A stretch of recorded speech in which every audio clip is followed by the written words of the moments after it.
Hello, America. Welcome to the Junto Podcast, where we promote the practical applications of critical thinking and bold creativity. As always, I'm your host, Edgar Mills.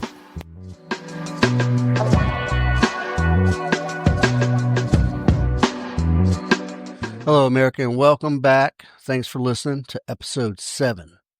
So today, I want to talk about conspiracies a little bit, duality of man a little bit, contradictions, and the things that why do we believe or disbelieve the things that we do? Some of you may know I'm not a big fan of the CIA, for instance, and we've discovered over the years of various operations that the CIA did bad and nefarious things. MK Ultra comes to mind, or even way back further than that, Operation Mockingbird, which I would argue is still in play. Not that I'm I'm not a huge conspiracy theorist, but as a cynical dude, especially as a cynical libertarian dude, you tend to question everything. And there's nothing wrong with questioning everything. I think it's healthy. I think that you should question almost everything. No, you should question everything. How you come to your beliefs is another thing. That's where the critical thinking comes in. Don't just take what the government tells you at face value, because it's oftentimes untrue. At any rate, duality of man. Why do we believe the things we believe? The JFK files have been released, I think. Something like 80,000 documents have been released. Obviously, I'm not going to read 80,000 documents. But the JFK assassination was one of the biggest mysteries of my generation, anyway. And people just ahead of my generation were, it was a big deal. Where were you at when JFK did? For our generation, it's where were you on 9/11? For the generation previous to the baby boomers, it was where were you when Kennedy was assassinated? It was a big deal in American history, a very big deal. And whatever these documents come to show, there's been controversy around it for decades and decades. But whatever these documents bear out, I'm going to go ahead and put my money that the CIA was 100% involved. That's my money. That's where I'm putting my money. John F. Kennedy. They didn't like John F. Kennedy. John F. Kennedy didn't like them. So, anyway, we'll see how that plays out. And if it plays out that's what it finds, right? If that bears out that the CIA was involved, who's accountable for that? Who's going to answer for that? I have no idea. I mean, no one, really. How do you answer for that? I can tell you this. I'm pretty sure that George Herbert Walker Bush was a CIA man during that time, and he can't tell you where he was at when JFK was assassinated. He has no recollection of where he was at when JFK was assassinated. The Bush family. And then that leads us to some more bizarre theories. 9/11. 15 years ago, 20 years ago, 15, 20 years ago, to tell me that our government, or in conjunction with some other government intelligence agency, but specifically our government intelligence agencies, you wouldn't have made me believe that they were capable of, not capable, but willing to sacrifice American lives on the scale of 9/11. I firmly believed it was an act of terrorism perpetrated by whatever extremists, Saudi extremists, Osama bin Laden, whoever you want to assign it to. And today, I'm not saying 100 without. Now, I'm not putting money on that, but I do suspect our government, if nothing else, knew about knew about it, if nothing else. Probably complicit and may have planned the whole damn thing. Who knows? And like I said, 20 years ago, you wouldn't have been able to convince me of that. I had a conversation with my mom who asked about, and I was like, there's no way that our government would sacrifice 3,000 plus citizens just to go to war. I was like idealistic. I was like a very idealistic way to view it. I was a Green Beret. I was a young Green Beret. So, and as all young Green Berets do, I wanted to go to war. You train to do a thing. Actually, I had a rotation under my belt already as a 82nd guy by the time I had that conversation with my mom, and I was still convinced that, like, yeah, this is righteous. We're doing a righteous thing. In retrospect, maybe not. Maybe not. Did our government do 9/11? I don't know. I think there's a realistic possibility. I think the internet is a magical place. But where am I going with all this? And I talked about duality and contradictions and things like that. Where I'm going with it is, yeah, the internet is a magical place. All of the information is out there, man. All the information is out there. Swimming through the sea of information and making sense of any of it. That's the trick. And smarter people than me have to do that. There's so much. But even with all that information, how valid is it? How valid is it? Who's putting it out there and for what purpose? And who are they connected with, et cetera, et cetera. All these things make you question who you put your trust in. Who do you believe? I said this on another podcast, but my belief that Jesus died on the cross, that I choose to believe that. Obviously, until now, there seems to be no proof that Jesus is the Son of God. I just believe it. That's what faith is. So when somebody you know and trust tells you something bizarre and you choose to believe it or not to believe it, why? A lot of it is, I'd say, confirmation bias, I guess, where you want to believe certain things, so you just do. But hopefully facts will come out, especially with these JFK documents. Hopefully more facts will come out. People are always looking for explanations.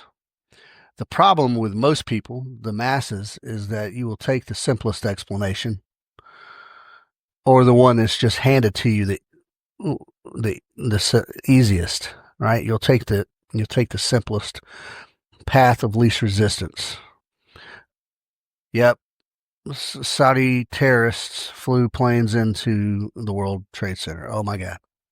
But there are so many questions around that, so many other questions. And we've all seen the videos and various conspiracy videos and all that. And some of them seemed credible, some of them didn't. But there's so many incredible coincidences or technical difficulty. So many coincidences or odd facts around that. Just the way the building collapsed, or that building 7, I think it is, that didn't even get struck by aircraft. Somehow it was completely destroyed. Things like that. I'm not trying to bring that up. That's not what we're talking about. I just think it's I think there's enough question there that bears far more looking into. I think the same about the JFK assassination. I think the same about everything. There's more that bears looking into. Coincidences. I mean, let's look at the Bill and Hillary Clinton circle of acquaintances. What's the body count up to of all the people in their circle, people that they know who've committed suicide? I want to say it's somewhere in the neighborhood of 60 or 70 people. No other couple in the history of ever knows 60 or 70 people that have committed suicide. Did Jeffrey Epstein commit suicide? Everyone knows that Jeffrey Epstein didn't commit suicide. We take it that's what they said, that we just assume either truth or just assume they're lying and we're never going to know about it. And then we accept that as good to go. Wouldn't you like to know? Wouldn't you like to know the facts? I mean, what does that have to do with anyone? Well, it has to do with the larger, sex trafficking business, right? And it has to, ultimately, one day that might come to your neighborhood, right? Little girls go missing, young girls go missing in your neighborhood, in your town. Now you may start to wonder. I don't know. Who do you believe? Who do you choose to believe? Unfortunately, a lot of that's based off politics. Chuck Schumer was just on TV on The View, and he was carrying on about we are united against Trump. They were not united, the Democratic Party specifically. They weren't united about helping to fix America, helping to fix problems. They were united against Donald Trump. And then he went on to carry on and belittle people who created their own businesses because of greed, right? Well, I created my business, I shouldn't get taxed. Well, I firmly believe that. I firmly believe the income tax is literal theft. But he feels like that's the government's right. Like that's just a thing that is. And just because it's always been that way doesn't mean it always should. And by the way, it hasn't always been that way. Only since 1913. A lot of agencies came to exist around 1913 that offers other conspiracy. The Federal Reserve, for instance, and the IRS, for instance. So anyway, there's so many things out there in government that should lead you to question it. And if you have any curiosity whatsoever, and then you want to back that with well, how could we mitigate all this cloud of mystery? You can mitigate it by shrinking the government and holding people more accountable. It's very hard to hold bureaucrats accountable for things. It's a common thread out there that private business owners, if they do something bad, they immediately feel it, right? You'll feel it in your pocket, the bottom line. You'll lose customers. Ultimately, you'll lose your business. There is incentive for you to do good. Whereas in the government, if they have no incentive, if they do something wrong or bad, the citizens feel it, and then the government bureaucracy, the middlemen and the politicians just carry on. They take no hit. They take no financial hit. They think nothing of throwing billions of dollars against going in debt. Nobody gets fired. I don't even think you can fire government bureaucrats. They just shift them around from office to office, I think. So duality. Let's talk about the duality of man a little bit. We feel the way we do about things. I feel the way I do about things, right? And I'm going to talk a little bit about, I got some friends here in Georgia, Zach Varnell and Elizabeth Melton. They run a podcast called Banish Big Brother. And Banish Big Brother is an organization. It's a nonprofit that, they're actively out there fighting against the surveillance state. And specifically like technical surveillance in our city streets and things like that. Or from our computer, like big tech listening to us while we're hanging around the house and that kind of thing. Every time somebody says there ought to be a law against something, I kind of think of Banish Big Brother. Like there are laws. Those when you there ought to be a law against terrorists being able to plot on us. So after 9/11, what happened? The Patriot Act happened. And what did the Patriot Act do? That allowed freaking almost unfettered, uncontrolled surveillance on American citizens, and it hasn't changed since. Because the one thing we know about the government, once it gets some power, it does not relinquish it freely. So every time somebody goes, "Oh, there ought to be a law," I think about Dad's Big Brother. I'm like, "Oh no, there ought not be a law." I can't remember what president said it. I want to say Calvin Coolidge said that the measure of success in the legislative branch is not how many laws you pass; it's how many you get rid of, abolish. Yeah, man, less laws, less convoluted law. We're controlled by law. And the more convoluted, the more legalese that they squeeze into these 8,000 page friggin' documents, the less able your average citizen is to decipher it. And you're just at the mercy. And and every cop will tell you ignorance of the law is no excuse. You've still done what you've done. It's still illegal. But yes, it's on us to try to go deeper. But also, I'm pretty sure it says somewhere in our founding documents that laws should be readable and understandable by the common man, by the lay person. So who do we believe? Duality. There ought to be a law. I want to be free to do what I want, but I see my neighbor doing something I don't like, so I say there should be a law. Think about that. Every time you look at someone doing a thing that you don't like, imagine you doing the thing you do like, and then some other a-hole across the street's thinking, man, there ought to be a law. The law is that's one of the ways we're controlled. What's another good way we're controlled? Yeah, I'm going to bring up another conspiracy theory that was proven true many years ago, is Mockingbird. Yeah. I did a blog a couple blogs ago called To Kill Mockingbird. Now, some of you may have thought that was a mistake and it should have said To Kill a Mockingbird. But no, it was very specifically worded To Kill Mockingbird. Mockingbird was a CIA operation. I think that started somewhere, it had its origins anyway in 1948 in retaliation to some Russian big talk. And that was where the CIA got in bed with our media. Newspapers, big newspapers, New York Times, etc. And then in bed with TV, and television, and radio. And they were shaping and crafting stories.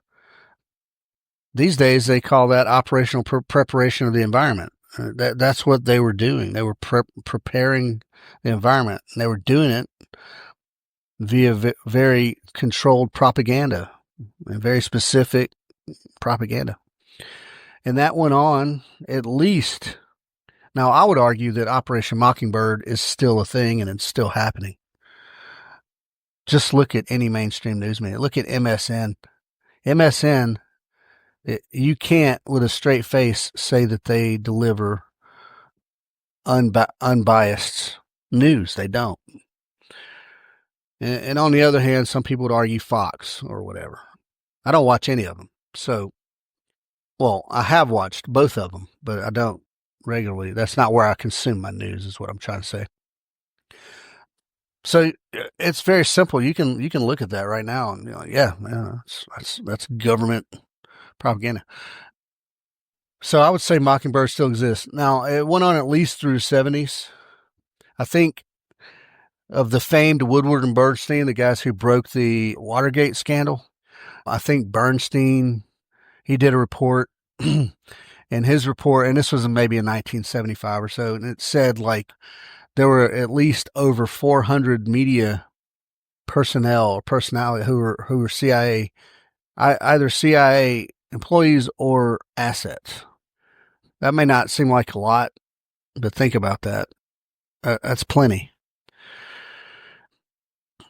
But the CIA and the DOD, for that matter, has been involved in consulting on movies before. One of my all-time favorite movies, The Green Berets, with John Wayne. Yeah, man. Now, hear me out. I love that movie. But that was the only movie filmed that was about the Vietnam War, that was filmed during the Vietnam War. And that was John Wayne. That was his attempt rallying the troops, his patriotism. They were trying to put a positive, heroic spin on what was going on in Southeast Asia. And I want to say that movie was in 1968. Opposition to that war was already heated by then.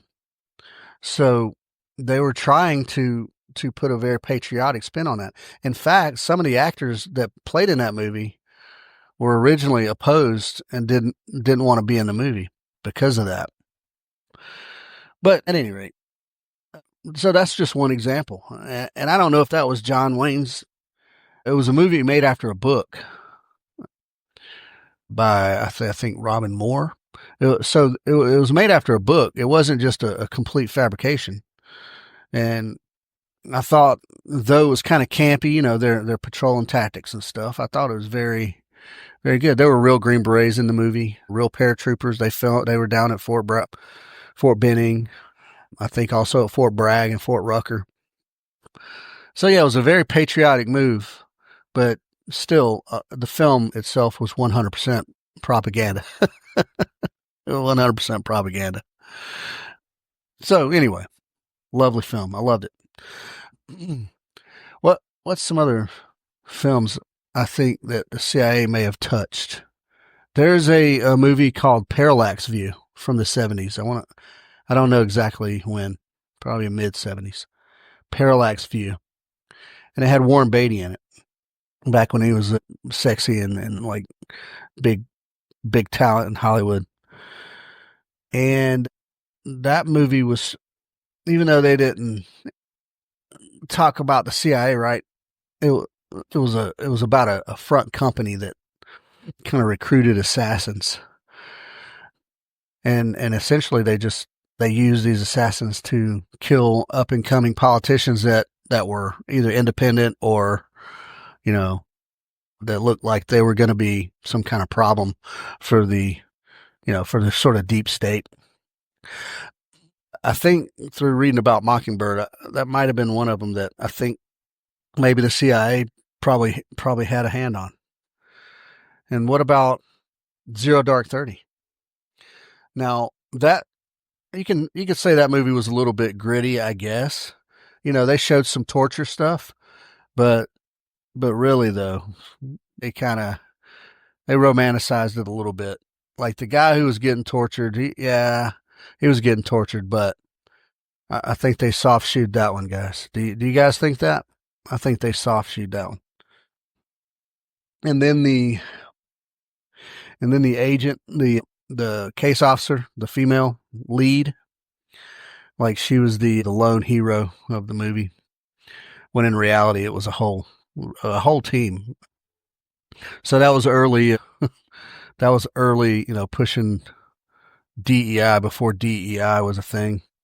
And then, of course, the SEAL team that killed bin Laden. Where's old Rob O'Neill today? I don't know. I think he exploited what was going on there. And I'm pretty sure he's been arrested for domestic abuse or something. I don't know. At any rate, I think the CIA had a hand in that film as well. So even though, yes, it's entertainment, but you guys know this. I hope you know this. The movies and the television shows shape the way you consume the way you look at real life, and it creates some bias there. It really does. In fact, oh yeah, Parallax View, that movie, Parallax View with Warren Beatty. There's a scene in there where they do this sort of brainwashing sort of technique where they flash different images, and then there's different words that pop up, mother, family, patriot, murder, things like that. It's real cool. I'm not a psychologist. I don't know how you do brainwashing techniques, but that was a pretty good, I think that was a pretty good example of I think they were kind of trying to should give us a little peek to show us like some what would have been considered extreme then, to soften us up a little bit, probably. Anyway, it was a good movie. You should check it out. I love spy movies. I love to hate the CIA. You know, I think, here's the thing, man.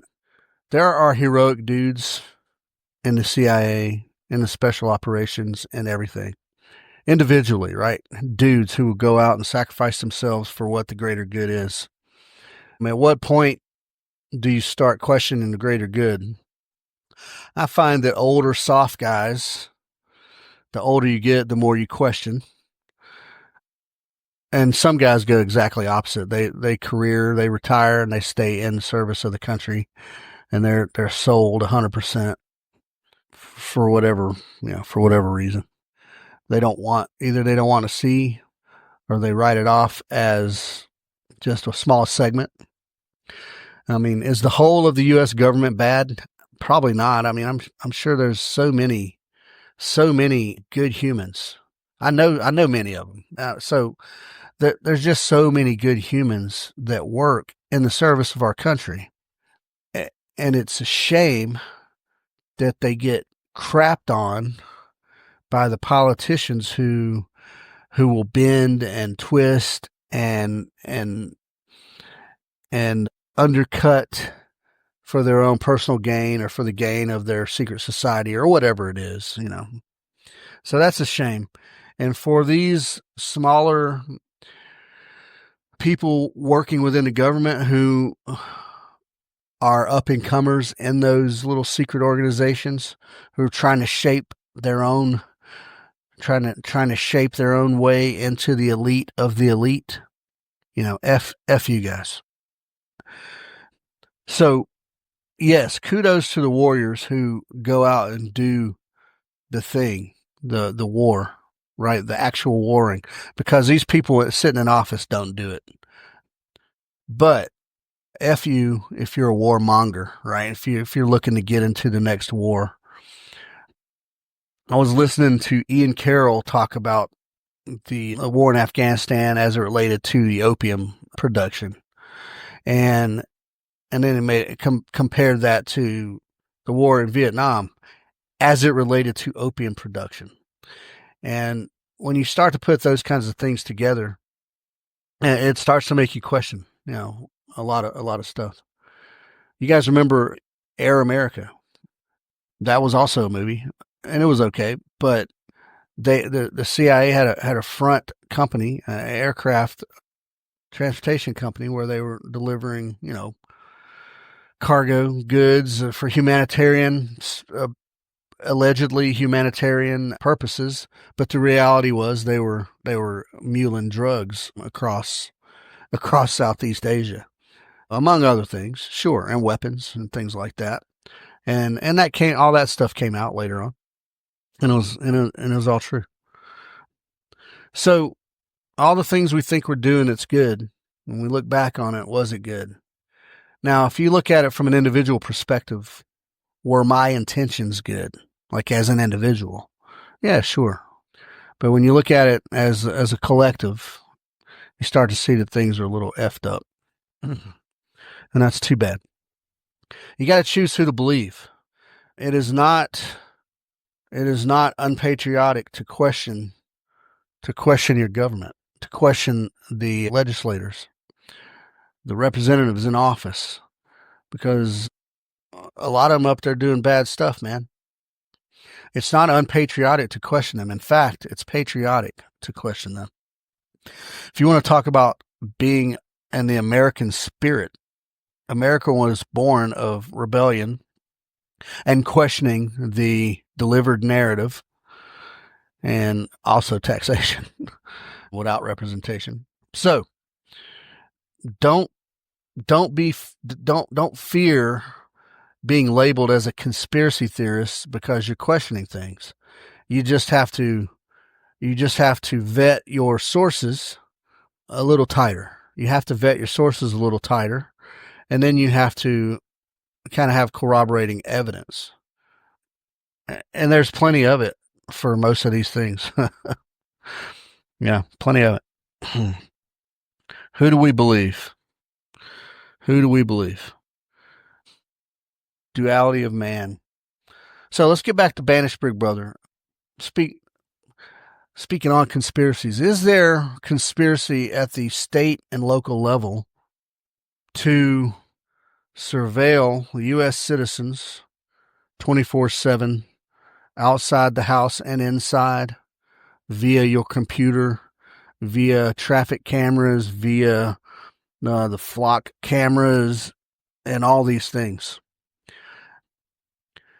I saw some legislation, I think that was, I don't know that it passed or has been even voted on yet, about making all new vehicles starting in 25 or 26 have a remote cutoff switch.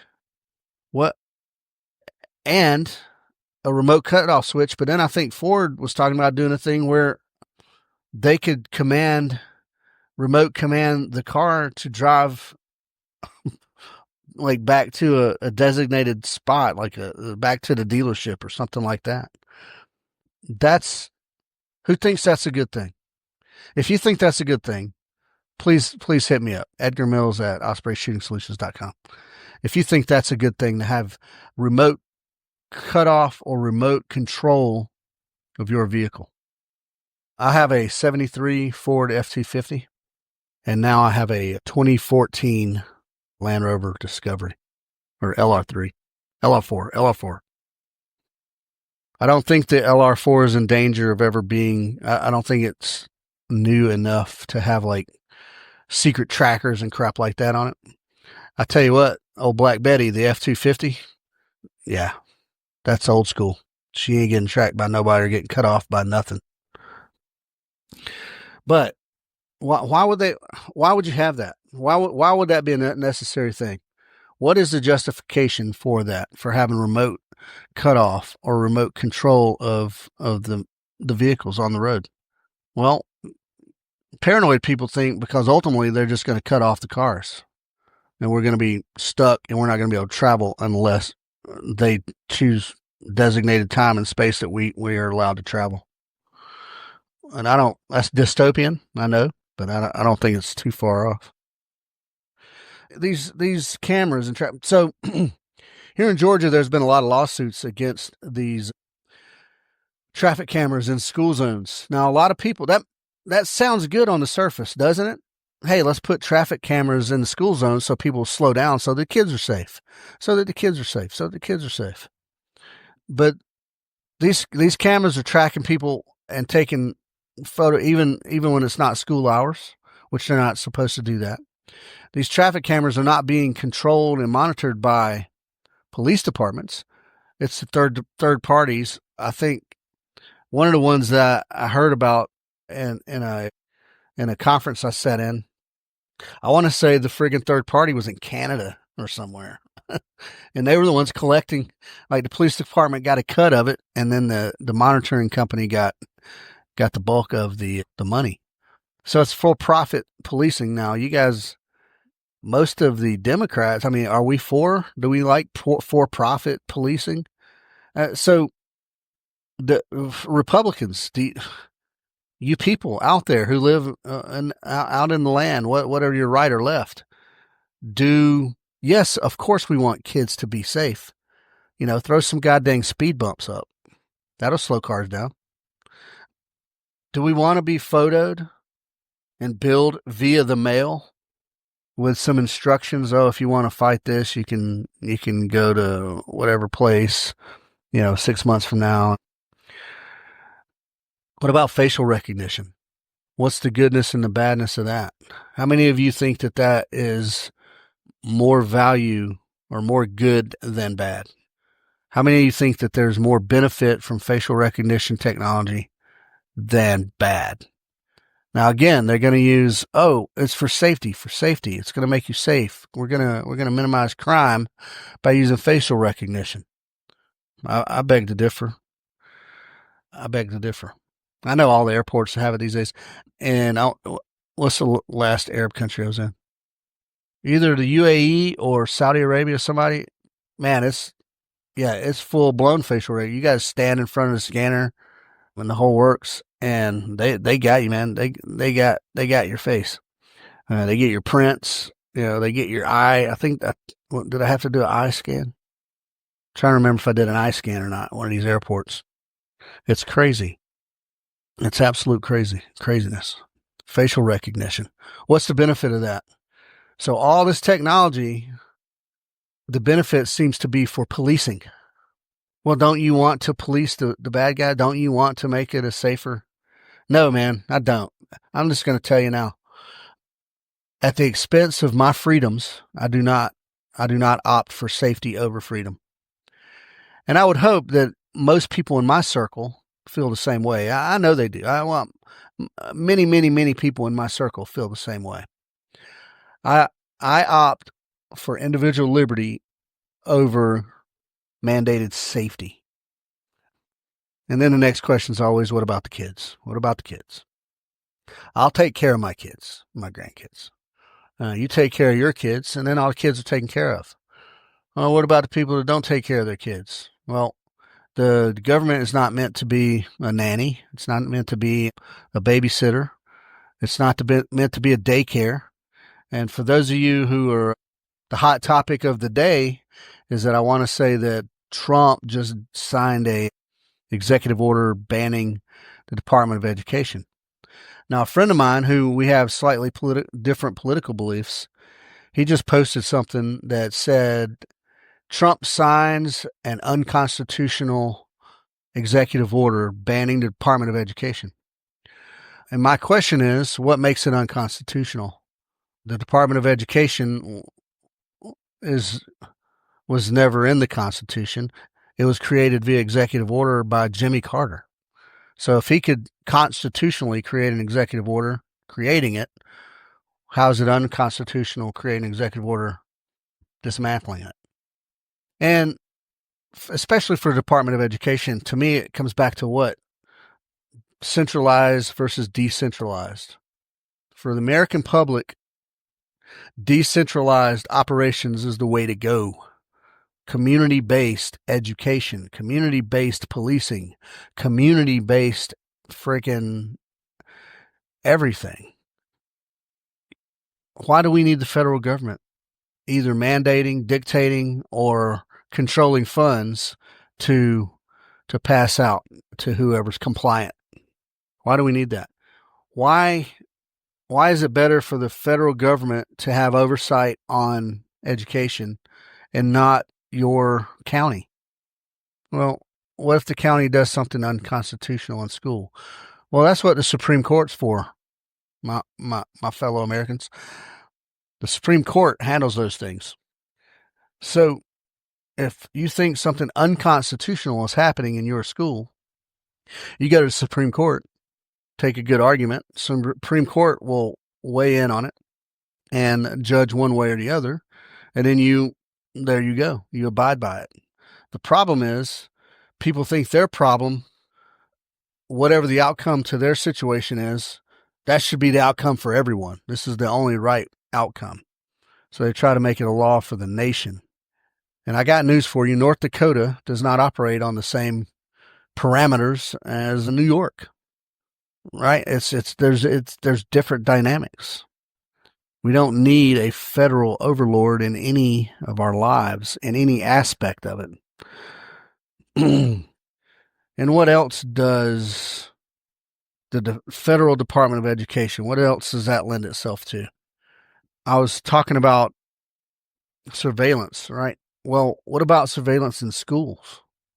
Now, one of my things, I happen to believe, much like I think all cops should wear cameras, I think schools should have cameras in every classroom and microphones. Now, the question is, should this get recorded and used as something, years later? No, it shouldn't. It should be recorded and then, every week or every few days dump, so you don't keep the data, so you have space for your data. But you have, if an incident happens, you can go back and look on it that day and be like, yep, I see what happened. I hear what happened, and here's who's at fault. And this isn't to police students. This is to keep students and teachers in check, So that sounds a little bit, nanny-ish, but you're sending your kids off to strangers, folks. However you want to look at that, you're sending your kids off to strangers every single day, and they spend 8 or 9 hours with strangers. Then they come home filled with whatever it is those strangers put into their little minds. So we need to, as parents, I think it's your right as a parent to know exactly what's going on in the classroom. And yes, that should be available to parents to review. Just like I think, I'm not 100% sure. I think I remember there being a rule, at least here in Georgia, where parents can come audit any class. And well, like with very little red tape, there should be, where if a parent wants to go walk around all day with their student in school and sit in the back of the class and just observe what goes on, they should be able to do that. But I think the cameras in schools will keep teachers and students honest with each other. But that, that's a fine line there. If it was, well, we need facial recognition and all this and that to go along with that, I'd be against it. That's a very fine tuned thing right there that I wouldn't want. Yeah, a very fine tuned thing. Schools, police. Yeah, I think police cameras are necessary. But look, if you're a small town and you want people to slow down and you ain't got enough manpower to go post up a cop in a visible place, there's some damn speed bumps down, man. School zones, church zones, city, county, state parks. Throw speed bumps around. That'll slow people down, man. Throw some speed bumps around. What else? Surveillance. Yeah, surveillance. That's a big one. And that's coming, folks. I encourage you to go check out Banish Big Brother. The website, which is banishbigbrother.com. At Banish Big Bro on X. But if you dig into that, there's a good documentary out there on the surveillance state and these smart cities and things like that. That's going to be the next big battle as far as, well, at least the Fourth Amendment, but as far as sort of illegal surveillance or overstretched, abused surveillance. It's going to be these smart cities where they're tracking you everywhere you go. And you get some, your credit card's got a chip that walks by sensors and where they can literally track you everywhere you go. That now out in the rural places that may never happen. I don't know if the bang would be worth a buck for them on that. But in big cities, it's already happening. Smaller cities, it's already happening. My friend Elizabeth, I think she lives in Columbus or near Columbus, Georgia, down where like Fort Benning's at. And they have cameras everywhere, man. And I want to say Atlanta, now that I think about it, Atlanta has the most cameras of any city in the U.S. Yeah, I'm pretty sure that's the case. Now, it's one thing for a private business to have cameras pointing at their door, pointing at the front of their business where it might get smashed in, pointing at their back door or windows where people might be able to get in and rob them.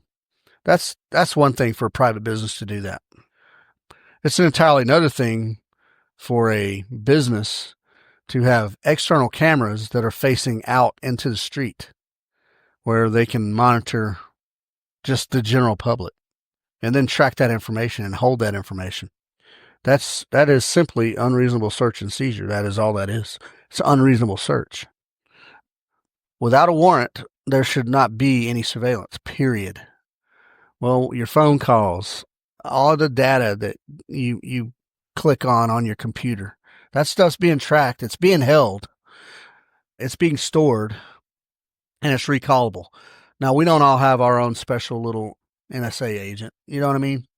The memes, that's funny. It's funny that the memes have that. But most of us aren't nearly important enough to dedicate hundreds of thousands of dollars of manpower to. But they don't mind dedicating a memory, right?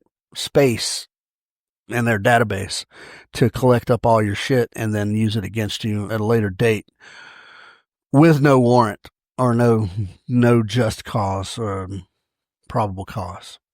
So think about that stuff. The surveillance state is what's coming, folks. I want to say Elon Musk said something to the effect of AI, and AI is going to be a part of that. Artificial intelligence obviously is going to be a part of that. However, he said that AI, there's an 80% chance that it's going to work for the benefit of mankind, but there's a 20% chance that it's going to enslave mankind. And that's the bit I'm worried about, right? The surveillance and the AI, and eventually you much like the 1984 book where poor Wilson, he's got to find a little piece of ground in his house, a little corner, a little nook that he can get in and write without being observed. Everywhere else in his house, he was observed. We do not want that, because the only purpose it could possibly serve is for control. What about your health? What if you have a heart attack at home by yourself? Blah, blah, blah, blah, blah. That's bullshit. That's subterfuge. That's a cover for control. It's absolutely it. Control. Man, this has gone negative, man. This has gone negative. I'm gonna wrap this up with some good stuff. Well, semi good stuff. Watch the movies. Parallax View. That was a very good one. I loved it. Parallax View. And that's from the 70s. Another awesome one from the 70s is 3 Days of the Condor with Robert Redford. And that was another one where the CIA was, the bad guy. I can go watch the Green Berets.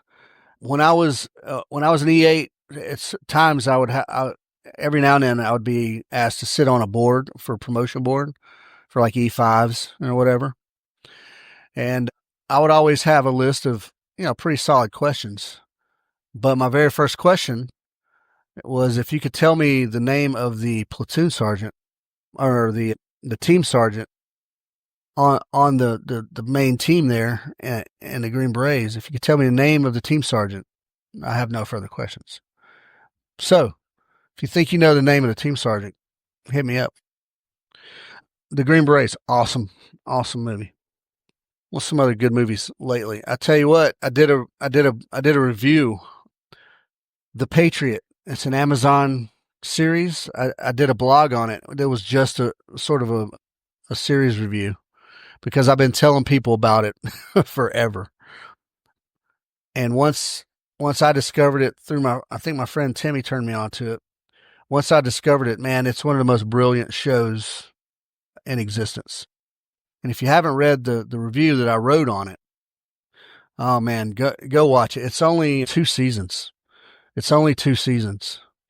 And the depth of character development that they do in that show is phenomenal.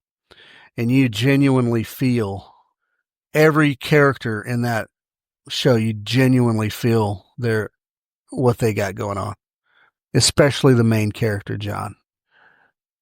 And even though he's doing messed up things because he isn't a CIA, non-official cover, blah, blah, blah, assassin, even though he's doing questionable things for questionable reasons, that's the conflict of the show, is that you empathize with this guy and you empathize with him hard.